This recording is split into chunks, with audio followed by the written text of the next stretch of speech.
everybody. I had to make a new link, so let me get this out.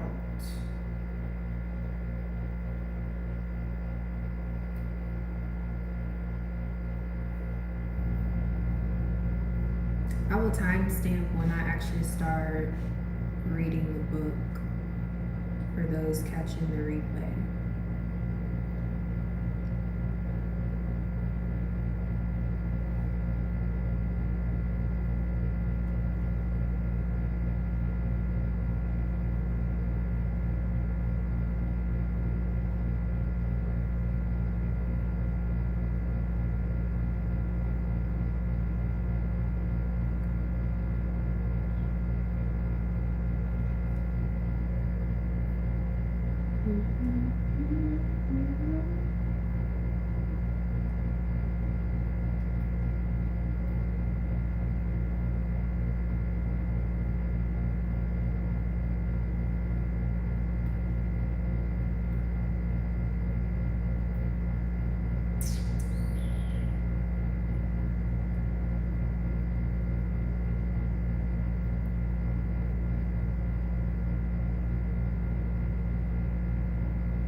Ears.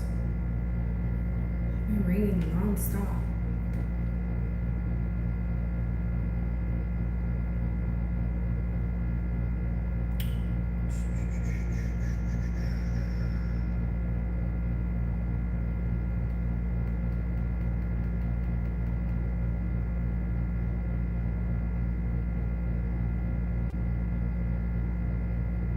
Okay, 4 minutes and 50 seconds.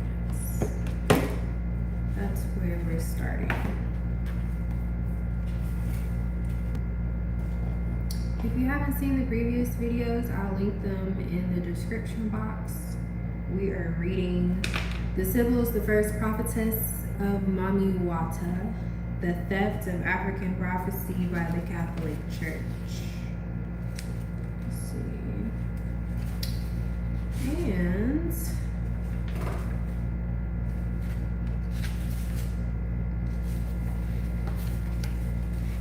We're starting on Black Amazons in defense of mother rights.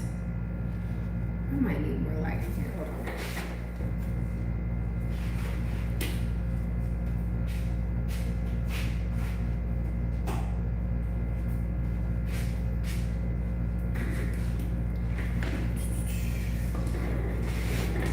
on. Okay. Black Amazons in defense of mother rights. Libyan Amazonian queen Penthesilea, who led her army of warriors against the Greeks during the Trojan War. She was eventually killed by Achilles, who allegedly found her beauty so irresistible that he sexually seduced her dead body. Trigger warning, I did not know that was going to be said.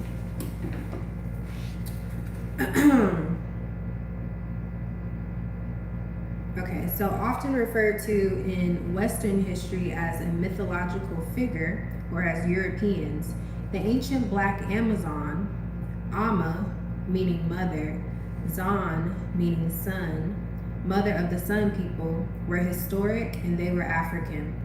The oldest militia were probably the Ethiopians, Egypto-Libyans, Scythians, and the ancient Colchians of Colchis, the Colchis,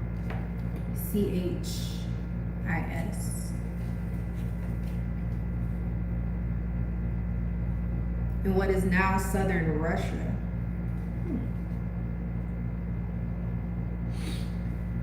However, large garrisons of the Amazons were scattered all throughout the ancient world, including in the Caucasus, Albania, Athens, India, Armenia, Boeotia, which is central Greece, Atlantis, Asia, and even in North America. The Amazons were known under many names: Azones, Alazones, Siri, Assyri, Chaldai, Mari, Calibus, I don't know if I'm saying this stuff right, etc. They were the original shock troops fighting in defense of the ancient temples and kingdoms of the Black matriarchs, which dominated the ancient world. It was the Black Amazons who were the first to dominate the ancient world. It was the Black Amazons who were the first to domesticate and to ride chariots and horses when the Greeks did not. They were the first to employ cavalry, and their superior weaponry was made of iron, when the Greeks were still using bronze. As an initiated priestess of the triple-headed Black warrior hunter fertility Mami goddess, Athena, or Minerva, or Artemis, their extraordinary knowledge of herbs and use of magic and ceremonial ritual to achieve political and military objectives was unparalleled. The Greeks bitterly referred to them as man-murdering, man-hating, flesh-devouring, and war-lustful, etc.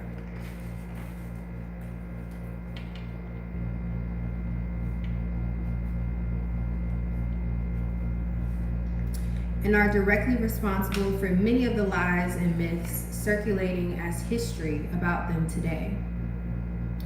Far from being a hostile contingent of disaffected men-haters, Higgins reports that these Black Amazons were actually the original followers of the male and female principles, and fought to maintain the balance of both, rather than the exclusive role of patriarchy being advocated by the sun priest of Ammon. So remember, the Levitical Jews at this time were changing the worship. They were trying to make the sun deities, the sun gods, S-O-N. They were trying to make that representation equal to the mother goddesses or the mother deities, when originally the mother deities held more status than their male counterparts, meaning both were needed, but when it came to the hierarchy of things, the women were at the top. Everything had to come through the mother. So they're saying that the Amazons were basically trying to bring mother rights worship back into the practice. The Amazons were also the actual builders of the ancient temples of Astarte, Artemis, Minerva, Black Diana, Demeter, etc., and founded and named all of the city and provinces in which they settled and erected their temples. There's typos in this. Founded and named all of the cities and provinces in which they settled and erected their temples. The Greek, well, let me read this. You can see it says this Greek vase of ancestral totemic ritual mask of Black Libyan Amazon who settled in ancient Crete and Athens more than 3,000 years before the Greeks. The mask represented the powerful talismanic spirit of their founding ancestress, known by many names including Medusa, Sithino, Uriel, Euryale. They were the first initiates of the African huntress, Mami goddess, known as Athena, Minerva, and Artemis. Known as the Mask of Gorgon, it was worn only by the queen Amazon mothers or generals. It was the main source of spiritual power, physical strength, and maternal wisdom. And when worn during battle or ceremonial ritual, it evoked paralyzing fear into the hearts of the Greek and Spartan soldiers. It would literally freeze them to death in their tracks, which is where the myth turning men to pillars of stone originated. Historians try to dismiss the black color of these ancient Greek vase depictions as black lacquer art, but history has proved that the color is based on accurate accounts of the Amazons as black and African.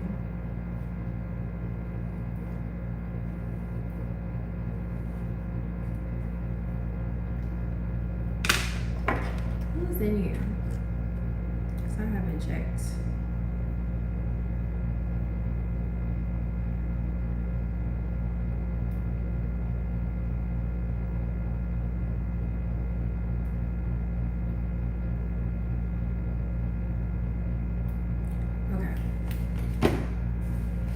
The Greeks, who feared and hated the Black Amazons, fought voracious battles against them.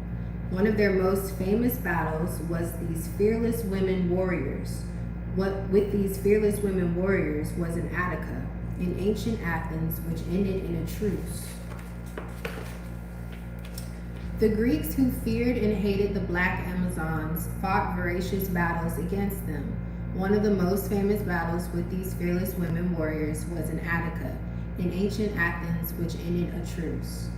The commander of the Amazons in Attica was Black Egyptian Queen Eumolphus, who ordered that sacrifices be made to their ancestral deities by the Athenians. Where's my highlighter? The Greeks, who feared and hated the Black Amazons, fought ferocious battles against them. Wow. The commander of the Amazons in Attica was a Black Egyptian queen named Eumolphus, who ordered that sacrifices be made to their ancestral deities by the Athenians. At that time, all queens were Sybils, but not all Sybils were queens. So all of the queens in the ancient world were Sybils. A stone pillar exists today in the Amazonium, erected to signify the truce, because the Greeks could not defeat them. Letterer reports that the Greeks' willingness to go to battle against these Black Amazons was used as a measure of their courage, and that they, in facing the Amazons, faced not only their biological aversion against fighting with women, but also their own castration anxiety. So not only were they afraid of getting demolished by female warriors. They were also afraid of losing their phallus in war because they were fighting women.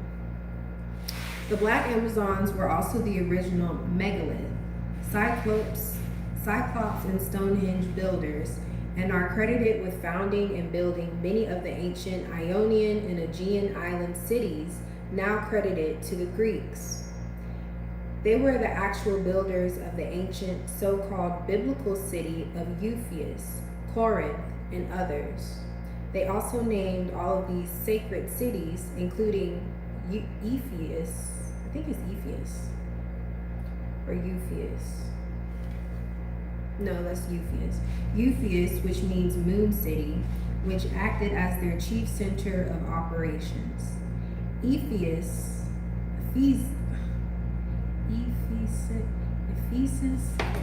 I'm gonna Google this because it's gonna piss me off. This is going to piss me off. It almost looks like Ephesians.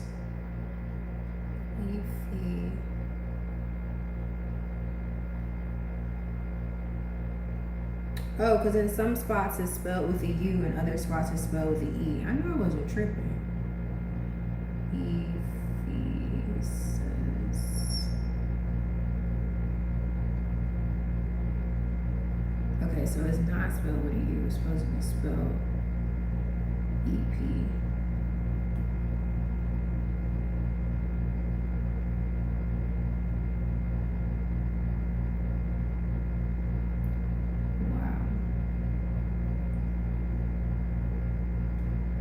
Pretty too. Ephesus. Okay. It was also at Ephesus in Corinth where the converted Jew turned Christian, Paul, was made a saint by the Roman Church for helping to orchestrate the destruction of much of the ancient Black matriarchal temples of Black Diana and forcing Christianity upon its citizenry. As patriarchy held sway around the world, the foreign invaders, Assyrians, Greeks, Turks, Roman, and others, on many occasions would often join forces with the Amazons' African patriarchal enemies in order to defeat them. The African patriarchs, having superior knowledge of their ritual magic, therefore knew how to fight against them successfully. This is when Rod Hayes starts talking about the Conjure Wars. This is some of what he is talking about. That before slavery,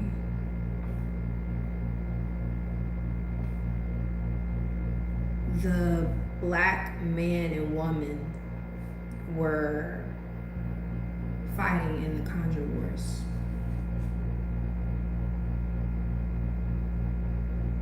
There was a cosmic war. There was real deal spiritual warfare going on. In fact, many of the epic tales recounting the greatness of Black heroes such as Hercules, Theseus, and others was due to them being able to defeat the Amazonian queens by stealing their ritual girdle, talismans, thunder axes, etc., thereby defeating the source of their enormous military might. So they took their tools. Wow.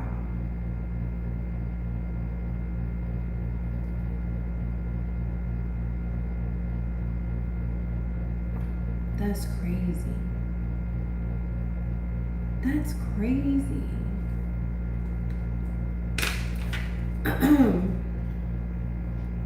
Once conquered and destroyed, these men were hailed as heroes. Such was the case when Theseus killed the sacred Minotaur of the queen goddess, and when Hercules stole the sacred ancestral girdle of Amazonian queen Hippolyte, weakening her and then slaughtering her entire army. Shit.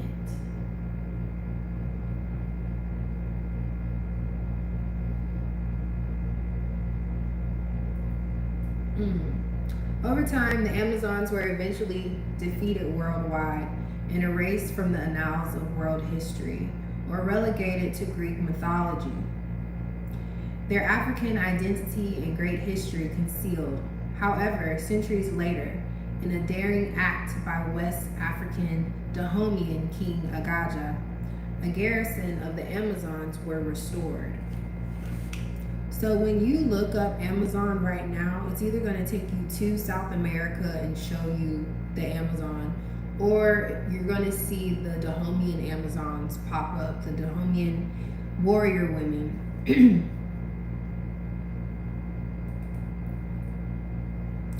This is what is being referenced. A garrison of the Amazons were restored, an unprecedented move in which they served a patriarchal ruler rather than their queen mothers. The entire history of the Black Amazons and the immense role they have played in developing African spiritual history, culture, and military expansion throughout the ancient world is beyond the scope of this book and could easily take volumes. Their story is yet to be completely told.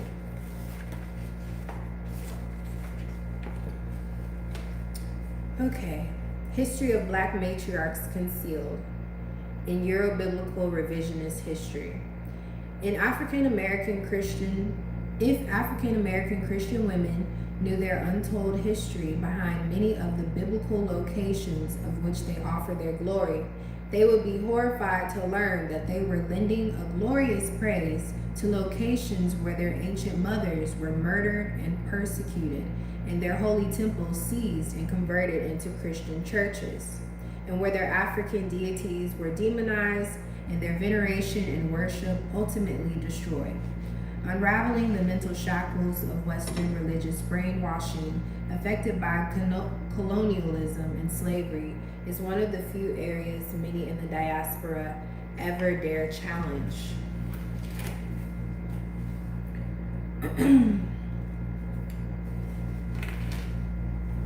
Few realize that even before the dawn of African patriarchy, in the oldest story of Genesis, it was Mami Isis who originally gave birth to the sky, earth, and to the water divinities, the primordial waters.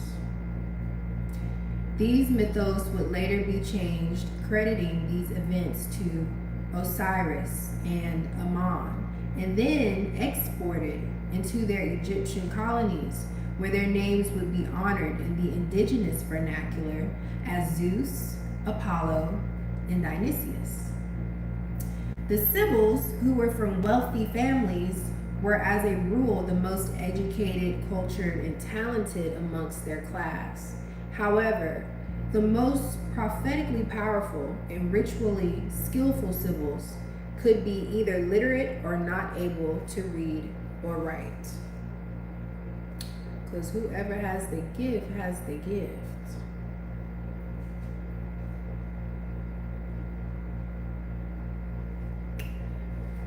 Ooh. The Spirit delighted in those who came from poor and humble backgrounds, just as much as those from privileged class.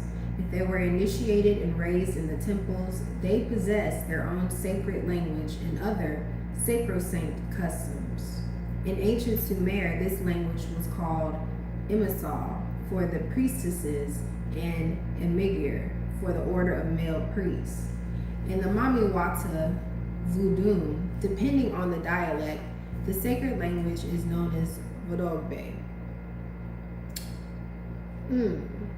Noted.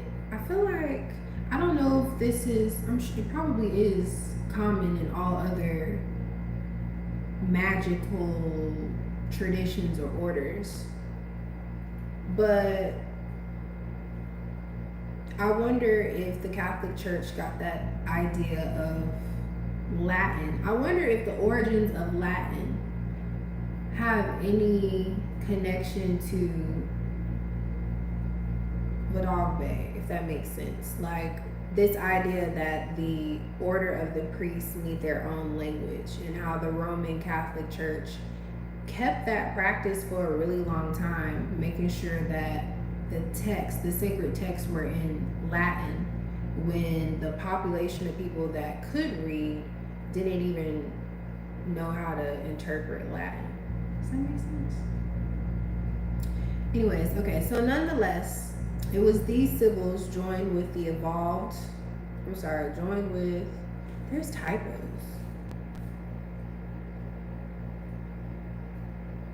Nonetheless, it was these Sybil's joined with what evolved into the Chaldean order of black male astronomers, diviners, arguers, known as Reiki in ancient Egypt, flanked by a militia of Amazons who were the primary defenders of Mother Right.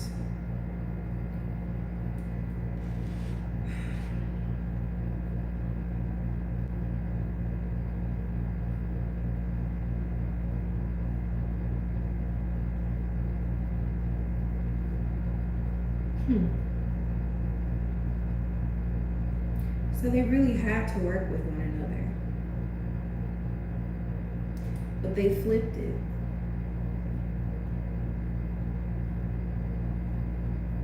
It was their divine duty to establish, defend, and maintain the predominance of the matriarchal kingdoms and religious temples being erected throughout the ancient world.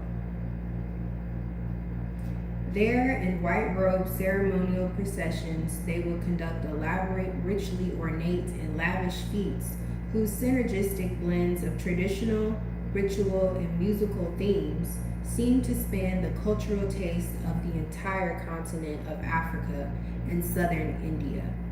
Calling down the gods and possessions were their primary goal, each feat executed with expert proficiency and grace. Higgins asserts that these confederations consisted of 12 tribes and that Herodotus had referred to them as the self-governing peoples because they were the first to form a democracy. So on page 39, there's this mural with the Chaldean priest on it.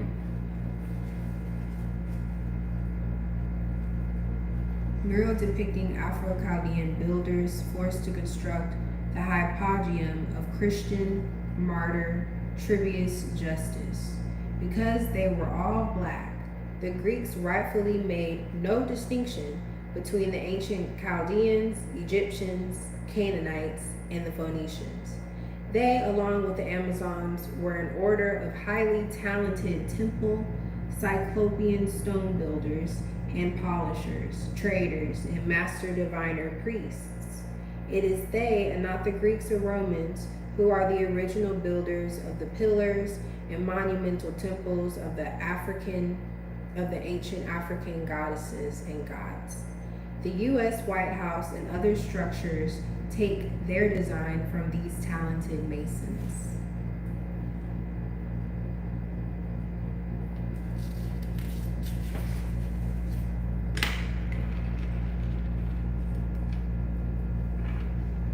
I need to drink some water, because I'm about to lose my voice.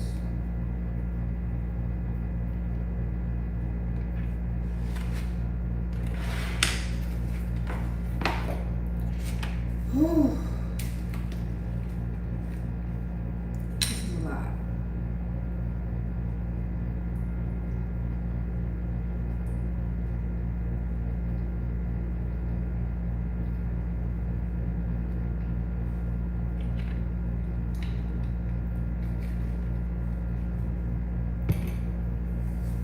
So the concept of a democracy came from the Chaldeans and the Amazons coming together as they were building these temples. Interesting. So their advanced style of government would be known in modern times as the Lycian Confederacy, and centuries later in the New World became the inspiration for Alexander Hamilton, John Jay, and James Madison to praise them as an excellent Confederate republic. In an ironic twist of historical events, the formation of America's democracy Though the African themselves were enslaved, they employed this matriarchal African model of governments as the perfect model of democracy when writing the Declaration of Independence. These African matriarchs were also the first to institute gold coinage and to build storefront shops, modeling after the Grand Lodge of Luxor, ancient Egypt's great library, later renamed Alexander. The matriarchs too had built one of the first libraries for developing intellectuals and students of the mystery schools. Bachofen tells us that the black matriarchs bore within themselves the law pervading all matter. Justice speaks out of their mouths without self-consciousness and with certainty in the manner of conscience. They are wise by nature, prophetesses proclaiming fate, Sybil or Themis. Therefore, women were considered inviolable bearers of jurisprudence and sources of prophecy. Similarly, Diner states that everything in circulation among our European astrologists and other prophetesses under the name of the Egyptian Dream Book was copied from the work of Lycian priests. Artemidorus, priest of Mami Artemis of Daldis, who worked out his interpretation of some 3,000 dreams in 5 volumes during the 2nd century BCE. Additionally, there was for more than 2,000 years the Kara-Unani, or the Black Ionian, inhabitants of ancient Thessaly. Thessaly, meaning the sea or moon people, is a mountainous region in central Greece. The prefix Kara was coined by the later invading Turks, meaning black, and the suffix Unani was added by the later invading Persians, meaning Ionian. Thessaly was a thriving center of Afro-esoteric learning, numerous holy temples, grand festive rituals, and rich culture.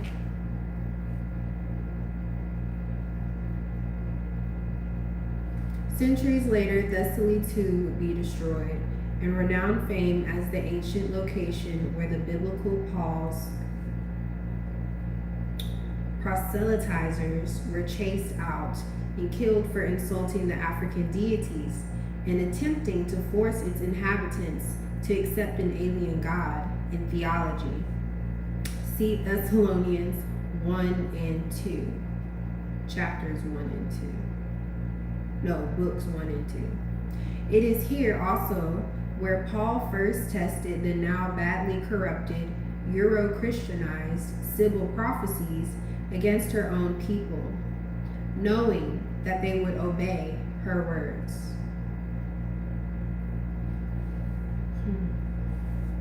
Thessaly, along with all of the surrounding Afro-Indian inhabited islands, where papal officials determined to discredit and destroy all vestiges of the true Afro-esoteric traditions of the Sybil's prophecies, from which they heavily borrowed, would later be branded by Paul and his proselytes in the notorious home of evil heathens, witches, talismans, and makers of love.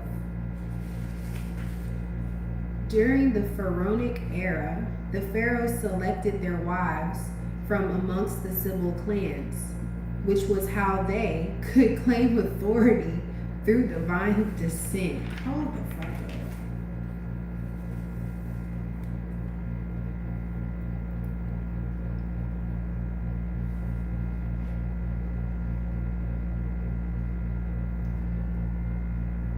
Hold up. Could you just answer the question that I was going to ask, and she just snuck it in there?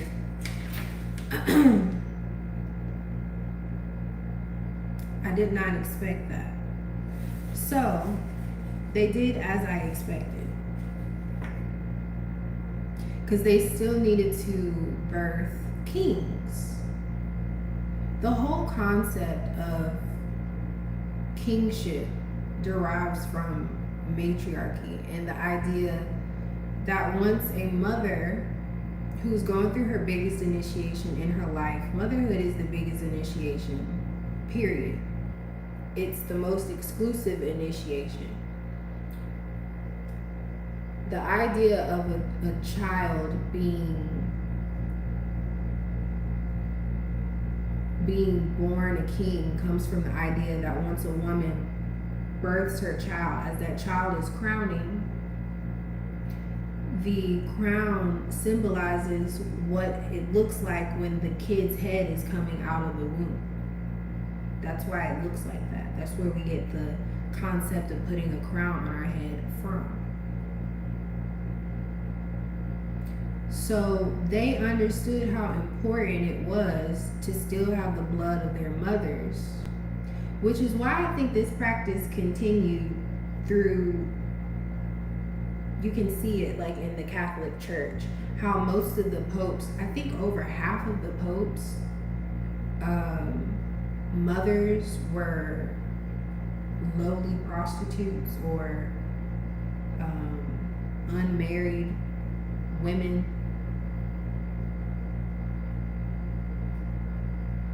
I'm not going to go off on a tangent, but that just fucked me up real quick. Okay, so I'm going to read it again.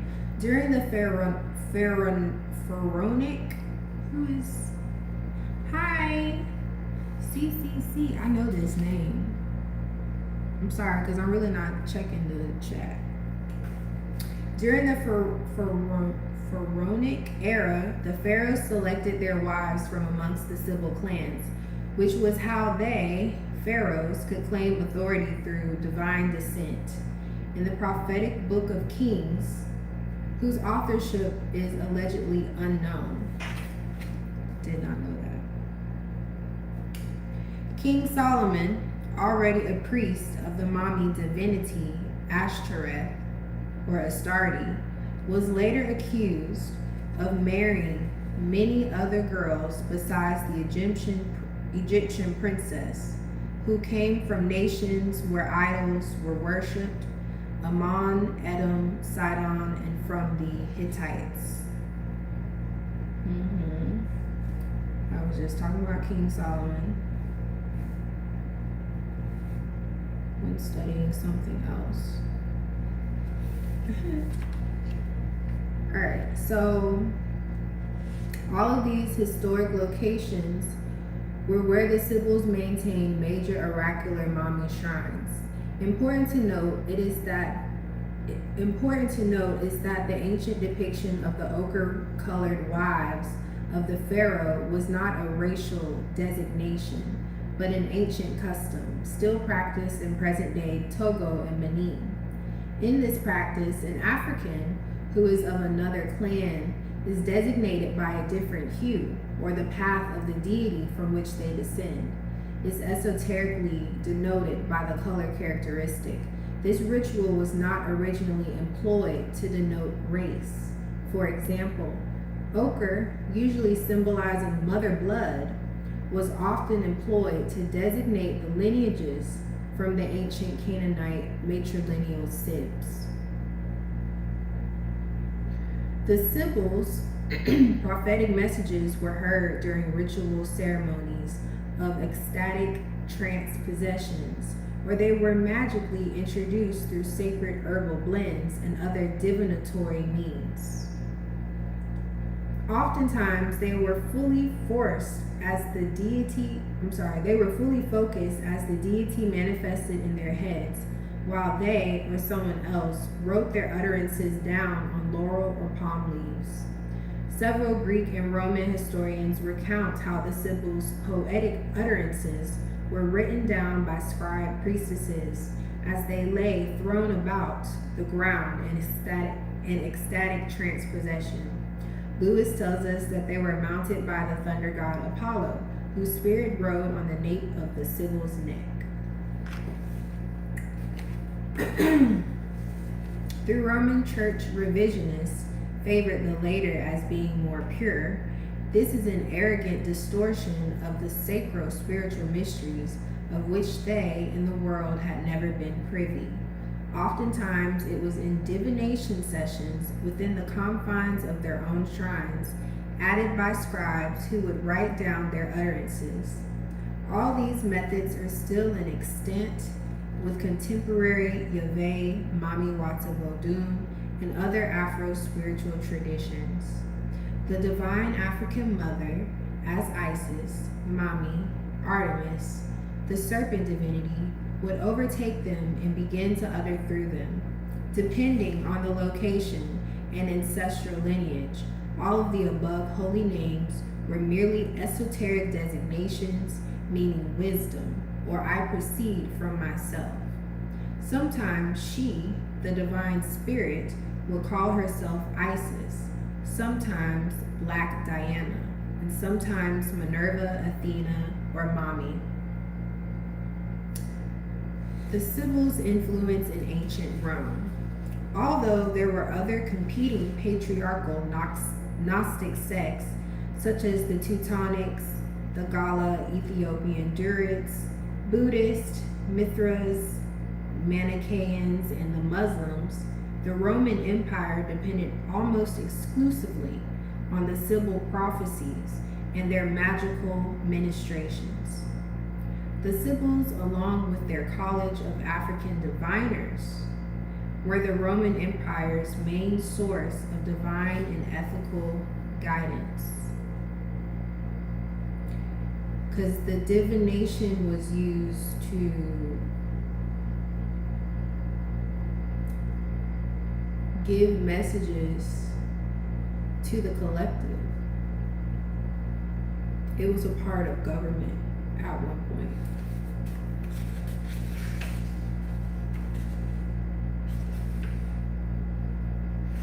Okay, so that skipped something. My ears are ringing. The most important being those prophecies referencing their Rome's own eventual destruction, important strategic information that they wanted desperately to conceal in their military enemies. This was especially true during Rome's territorial battles with the Greek Cleopatra and her husband/brother Antony, who now ruled Egypt. The Roman Emperor Augustus Caesar on many occasions sought consultation with the Sybil, Turbitina, but she would categorically refuse him. She did this because he had just declared himself Caesar, meaning Lord of God, all of Rome and demanded to be addressed as such.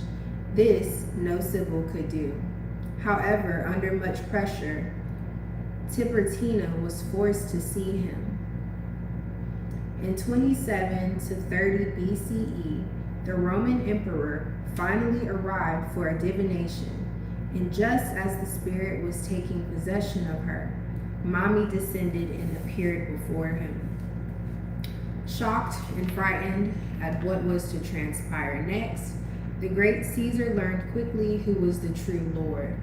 The emperor was alleged to have exclaimed that he saw the heavens rent open, and she, African Mami Isis, sitting on an altar, holding a child.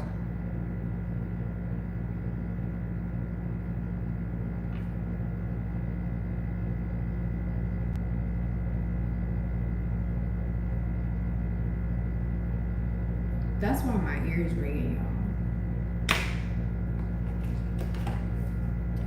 Oh my gosh, this is why my ears are ringing. I needed to read this, because that is exactly, I said this in, I don't know what video I said this in. Let me mark this real quick. I knew I was feeling funny for a reason. I said this in another video. After I had my daughter, I had a lot of stuff happen during my pregnancy, and after I had her, a lot of my spiritual gifts kind of just opened up. simultaneously, like everything. I was doing stuff that I had never been able to do, and I was very confused about what was going on. A dream that I had that brought me a lot of clarity involved all of the mothers. I call it the dream with the mothers. All of the mothers, all of these women that were very important in my upbringing, rushed into my home, and one of those women was holding my baby. She was sitting in the living room holding my baby. And she told me, I don't know why you worried when you got us. There's other parts to the dream, but that was so vivid, that particular part right there. Ever since then, I've always known that I'm good. Like, I'm real good. I'm super good. As long as I do what I'm supposed to do, I'm good. And a few days later, I also had like a visitation. It was a lot of stuff going on. It was a lot happening. I had a visitation. The spirit whispered in my ear. The spirit came down to me. It was a lot. But the fact that this Caesar says that the heavens opened up, and she, African Mami Isis, was sitting on an altar holding a child in her arms. That is one of the ways I can verify. That is one of the ways that she communicates. And then a few days later, I found out that woman, I was sent a picture by a family member with the woman that was in my dream. And it was my grandmother. It was my great-grandmother who had came to me and was holding my baby. And I was so confused because my child at the time had to be like maybe a year and a half. So she wasn't a baby, but in the dream she was a baby. And I could see Grandma Martha's face so clearly. I just didn't know that was Grandma Martha when she came to me in the dream. I didn't find out until 3 days later when somebody sent me a picture with my father in it, and it had Grandma Martha in it. Okay, so we shall, hi Mindy, we shall resume. What time is it? 3:12. I gotta get off of here soon. I'm gonna finish this page. As a blessing for his humility, Mami promised the great Caesar victory over his number one arch enemy, the great black Carthaginian general, Hannibal, as long as he promised not to invade and destroy all of Carthage. Ooh, I got a message. Oh, I'm finna tell y'all something. When's the next stream? Tomorrow is Friday. I'm hoping I can get on here tomorrow, but I'm wearing many hats, so I don't know.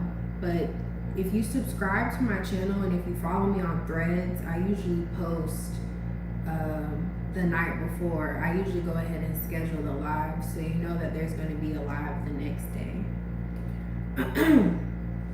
Okay, so particularly the great temple of Tanit.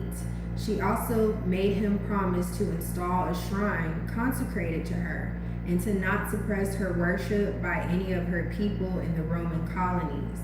The emperor immediately agreed to erect a temple in Rome where Mami would be venerated by all, including white Romans. After Rome's military success in chasing Hannibal and his army out of Rome, the Caesar kept his promise to the divine African mother. On April 4th, 204 BCE, amongst great pomp and celebration, replete with plenty of miracles along the journey, the statue, Ara Coeli, meaning altar of heaven, embodied in the sacred black Pessinutian stone, was installed. She was placed in the temple next to the black goddess Nike, located on the famous Palatine Hill. Why can't I say hill? Hill. hill. That spring, Rome experienced a bumper harvest, and Hannibal fled Italy back to North Africa.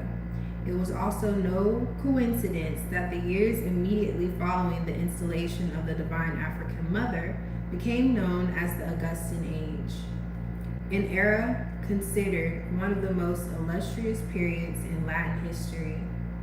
It was during this period when Latin culture was marked by civil peace and prosperity and reached its highest literary and poetic expressions, including Virgil's Georgics and the completion of the Aeneid. What I was going to say as I get prepared to get off here is I have a post coming out for Patreon on Mami Ajay, and I'll be discussing Ajay and what Ajay is and what it means to be considered a witch, and how, according to our traditions, and just from what I know personally, Ajay, which is often looked at as this evil, not evil, but chaotic, destructive, violent force that women possess, has everything to do with the fact that Ajay is the spiritual essence of women that is responsible for fertility. It's responsible for abundance. It's what runs transactions in the marketplace and all of those things. And all women possess Ajay. The Iyami Ajay represent not only the witches when you're on their bad side, but they represent the Divine Mother. It's one and the same. It is like if you go to your mother and you're kind to her and you're respectful and you did whatever she asked you to do, blah, blah, blah, blah, you get rewarded for it. You are blessed. You have her attention and adoration and praise and compassion and mercy and all those things. But the moment you go against, where you resist the instructions of your mother, she starts administering punishment. And the punishment is going to be dependent on what happened, and it's also going to be dependent on the mother. So I have a Patreon post where I talk about this and how the concept of the Iyami Ajay are just personifications of the temperaments of women. Okay? Because these Babalawos get they're still very stuck in their in the dogma of what they've been taught, and they'll tell you that the Ajay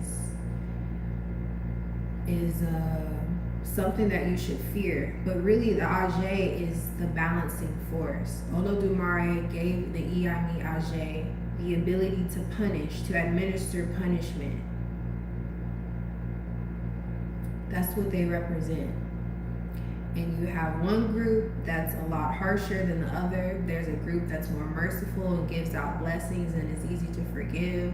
There's a group that punishes really harsh crimes. There's all of these different concepts are really important for those of us that have lost connection to our indigenous cultures through enslavement, because it helps you understand the matriarchal concepts that we had, how we're supposed to respect women, because women can kill, destroy, but they also bless. So yeah, if you're interested in seeing that post, it's going to be on my Patreon. What was said? I was finna join, but it's women only. Haha. Yeah, I'm gonna put some details about it. I'll make a post for YouTube, but the Patreon itself is for women only.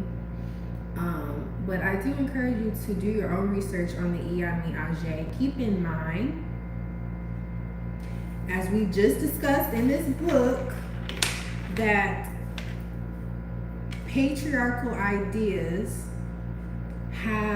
they originated on the continent of Africa, right? So some of the concepts that we see in these ATRs still has a lot of the dogma, political dogma attached to it, to paint women in a certain type of light.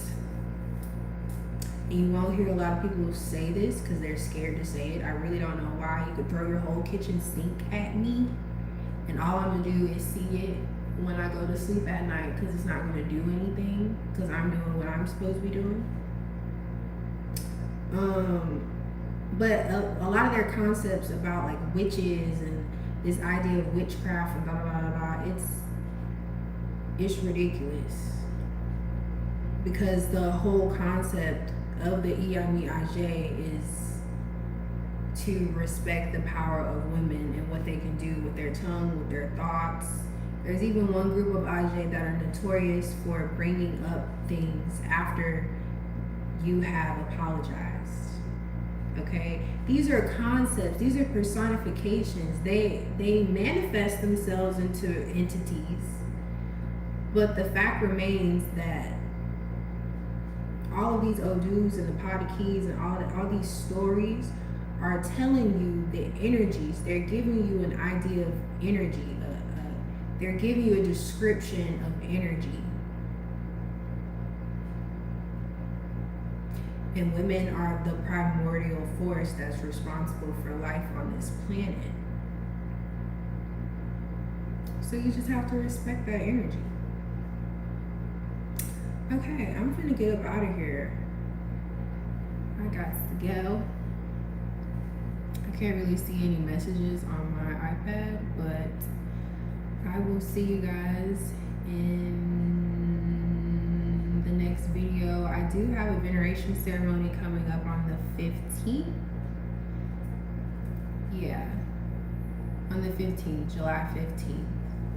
So if you're interested in that, you can book. My books are open for personal readings and spiritual consultations for as long as I can handle. Lately, I've just been really sensitive. Stuff is giving me a headache. Talking on here starts to bother my throat. Like, I don't know what's going on. My ear's been ringing, so I feel like I'm being guided to kind of rest, but I do have my books open for a little bit of time, just a little bit. So catch me while you can catch me, because when I'm gone, your girl is gone. Okay? All right, see y'all in the next one.